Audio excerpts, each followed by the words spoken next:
minutes. Thank you, Mr. Chairman. I have to echo what your comments you made about the interstate system. This is a majority that's been very supportive of infrastructure. I think it's important to say. But I thank you for the time, and I'm glad we're all on the same page when it comes to the importance of increasing our travel and tourism in the United States. Obviously a very important industry. Increased travel achieves significant foreign policy objectives as well by introducing international visitors to our best goodwill ambassadors, which is our citizens. In fact, if you go out on the mall here in Washington, D.C., you are shown, many people from around the world that come and get their picture taken in front of a great symbol of what American freedom is, either it's the Capitol or the White House. Or any of the other landmarks. I'm a co-sponsor of the Welcoming Business Traveler and Tourists to America Act, which will remove the self-imposed barriers in the business and tourist visa application process that's presently discouraging travel to the United States, as we've talked about. I'm working to ensure that hopefully we'll see action in the House on this legislation before the end of the year. For a moment, though, I want to switch gears and turn our attention to U.S. citizens traveling abroad. I've been concerned about the health and safety of U.S. travelers abroad and ensuring that our consumers have important safety and health information when booking international travel online. I'm the lead sponsor of the International Travelers Bill of Rights, which is a bill that would require online travel operators to display certain health and safety services available at hotels, and it requires the State Department to update the record of overseas deaths of U.S. citizens from non-natural causes on a monthly basis, including locality.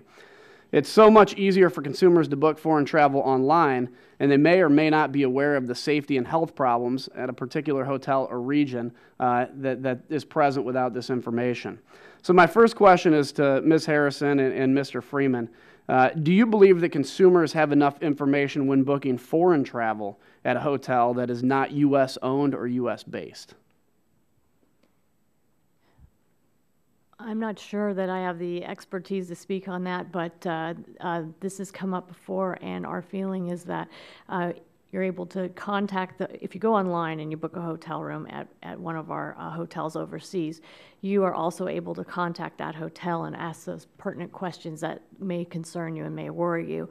As far as having lifeguards at every pool and those kinds of issues, that's sort of done by a regional basis and a hotel-by-hotel basis. I think that the information is accessible online, and the customers are certainly welcome to call our general managers. And I don't think necessarily American-based hotels, even overseas, are as big of a problem as what we see is hotels that are owned and operated overseas. I had a specific case of somebody in my district who lost a son, and this is information that would have been probably very handy to him. Mr. Freeman, do you have any input on this at all? We're an organization that's entirely focused on travel to and within the United States. I think your last comment is important, though, because the access to information is what will be difficult for many, perhaps, of those tour operators and others booking that travel overseas. If they don't have access to the information, it's going to become very difficult to share it. And I don't know if anybody else on the panel had any thoughts on it or anything. Okay. And do you believe the current State Department, it's probably along the same lines, you'll probably give me about the same answer, but do you believe the current State Department travel warnings and overseas death notifications are distributed in a manner that's useful in informing travelers of any unforeseen dangers? Anybody?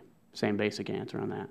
Okay. I think it's an important, and I understand where your all areas of expertise are, but I think it's something that obviously is very important when we talk about U.S. citizens traveling abroad, that they have that information available to them. So with that, thank you for your patience in coming in today, and I'll yield back.